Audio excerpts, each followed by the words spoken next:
दानंदरूपाय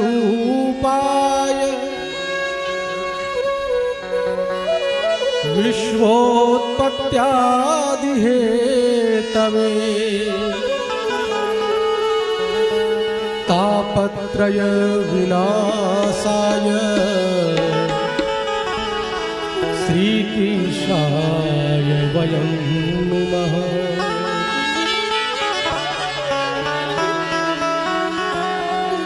भगवान का स्वरूप कैसा है, आइए बड़े ही ध्यान पूर्वक इस कथा को श्रवण करते हैं।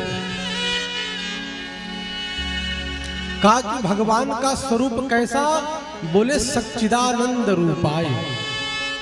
सत, चिद और आनंद, इन तीनों के संधि से सच्चिदानंद। तो आइए हम समझते हैं कि सत्य किसे कहते हैं। सत्य का अर्थ है सत्य, और कहा कि सत्य क्या है, बोले भगवान नारायण ही सत्य।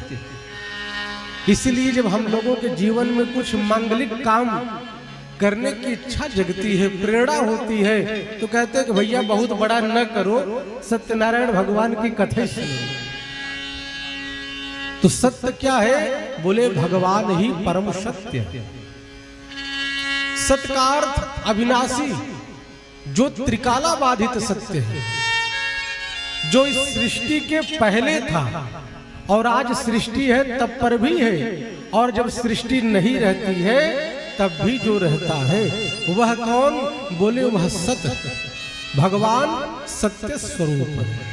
इसलिए भागवत जी के मध्य में गर्भस्तुति में कहते हैं कि भगवान कैसे हैं, सत्य व्रतम सत्य परम त्रिसत्यम सत्यस्य योनि निहितम च सत्ये सत्यस्य सत्यम मृत सत्य नेत्रम सत्यात्मकम त्वाम शरणम प्रपन्ना। कि वह भगवान कैसे हैं, गर्भस्तुति में जब भगवान की स्तुति की गई तो कहते हैं कि भगवान सत्य व्रत त्रिपरम सत्यम, जो त्रिकाला बाधित सत्य है, जो वर्तमान भूत भविष्य तीनों में जिनकी सत्ता रहती है, बोले वह कौन है, बोले वह सत स्वरूप परम पिता परमात्मा है, जहां असत का प्रवेश नहीं। और चिद का अर्थ, बोले चिद माने होता है ज्ञान। भगवान ज्ञान स्वरूप है, इसीलिए कहा जाता है ऋते ज्ञानान्न मुक्ति। अगर ज्ञान न हो तो कोई भी जीव मुक्ति को नहीं पा सकता। तो चिद का अर्थ बोले ज्ञान, और चिद का अर्थ बोले प्रकाश से भी। जैसे हम लोगों के भीतर जो आंखों में प्रकाश है वो पर प्रकाश है। यदि आंखों में स्वप्रकाश होता, अपना प्रकाश होता, तो इन आंखों से हम रात्रि में क्यों नहीं देख पाते। इसका अर्थ हमारे भीतर जो प्रकाश है वो पर प्रकाश है, वो सूर्य पर आधारित प्रकाश है। जब भुवन भास्कर भगवान सूर्य नारायण उदित होते हैं और इस जगत का अंधकार नष्ट होता है, तो हमारी आंखें प्रत्येक वस्तु को भली भांति देखने लगती है। और भगवान कैसे है, बोले स्वप्रकाश। भगवान का अपना प्रकाश है, भगवान प्रकाश स्वरूप है। और तीसरी बात, भगवान आनंद स्वरूप है। भगवान कैसे हैं, बोले भगवान आनंदमय है। जैसे आनंद का आप उल्टा करें, विद्वान का उल्टा मूर्ख, दिन का उल्टा रात, सज्जन का उल्टा दुर्जन, लेकिन आनंद का उल्टा कुछ नहीं होता है। कहा कि आनंद में चाहे आप जो जोड़ दें, चाहे अखंडानंद, चाहे विषयानंद, लेकिन आनंद अपने स्वरूप में प्रतिष्ठित रहता है। तो भगवान कैसे? बोले आनंद स्वरूप है। इसीलिए गोस्वामी जी लिखते हैं, जो आनंद सिंधु सुख राशि, सी करते त्रैलोक के सुपासी, सो सुख धाम राम असनामा, अखिल लोकदायक विश्रामा। भगवान कैसे हैं? बोले भगवान आनंद स्वरूप है। जिन आनंद के सिंधु, आनंद के सिंधु कौन? बोले भगवान। जिस आनंद सिंधु के एक बिंदु से पूरा विश्व प्रपंच पालित होता है, तो वह भगवान कैसे हैं? बोले सच्चिदानंद रूप है। और इसके बाद कहते हैं कि वो सच्चिदानंद भगवान करते क्या है? बड़े ध्यान पूर्वक कथा को श्रवण करें। कहा कि भगवान सच्चिदानंद करते क्या है? विश्वोत्पत्त्यादि हेतवे, भगवान विश्व की उत्पत्ति करते हैं, पालन करते हैं और लय कर देते हैं। ये भगवान के तीन काम, सृजन, पालन और अंत। वह सच्चिदानंद भगवान क्या करते हैं? उनका कार्य क्या है? बोले सृष्टि का निर्माण करते हैं, सृष्टि का पालन करते हैं और सृष्टि का संहार कर देते हैं। तो कहा कि जब ऐसे सच्चिदानंद भगवान का हम सभी आश्रय लेते हैं, तब क्या होता है?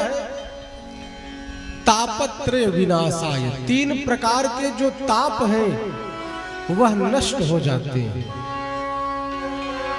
कि दैहिक दैविक भौतिक ताप, राम राज्य का हूँ नहीं व्यापा। ये तीन प्रकार के ताप हैं, दैहिक ताप, भौतिक ताप और आध्यात्मिक ताप। दैहिक ताप बोले कि देह के द्वारा जो उत्पन्न, जैसे घर में सब कुछ है लेकिन शरीर में ऐसी बीमारी आ गई कि हम ठीक प्रकार से भोजन नहीं कर सकते, तो देह जनित जो पीड़ा है ये दैहिक ताप। और भौतिक ताप, जैसे भौतिक ताप भूतानाम, भूत प्रेत की बाधा लग जाए, किसी को सर्प काट ले, बिच्छू काट ले, तो जो भौतिक रूप से हम लोगों को मिलता है, ये सारे ताप भौतिक में आते हैं। और दैविक ताप, जैसे हम लोगों ने सुंदर फसल तैयार की, सब कुछ अच्छा रहा, लेकिन देव बाधा के द्वारा ऐसी ओला वृष्टि हुई, महाराज की सारी फसल नष्ट हो गई। तो जब हम सच्चिदानंद भगवान का आश्रय लेते हैं, ये तीन प्रकार के ताप स्वतः नष्ट हो जाते हैं। तापत्रय विनाशाय, ऐसे भगवान श्री कृष्ण को हम सभी प्रणाम करते हैं। यहाँ पर लिखते हैं वेदव्यास जी, श्री कृष्णाय वयम नुमः। यहाँ पर बहुवचन का प्रयोग किया, अहम आवाम वयम। अगर चाहते तो ऐसा लिख सकते थे कि श्री कृष्णाय अहम नुमः, लेकिन कहा कि नहीं, भगवान श्री कृष्ण कैसे हैं? बोले सबके वंदनीय है।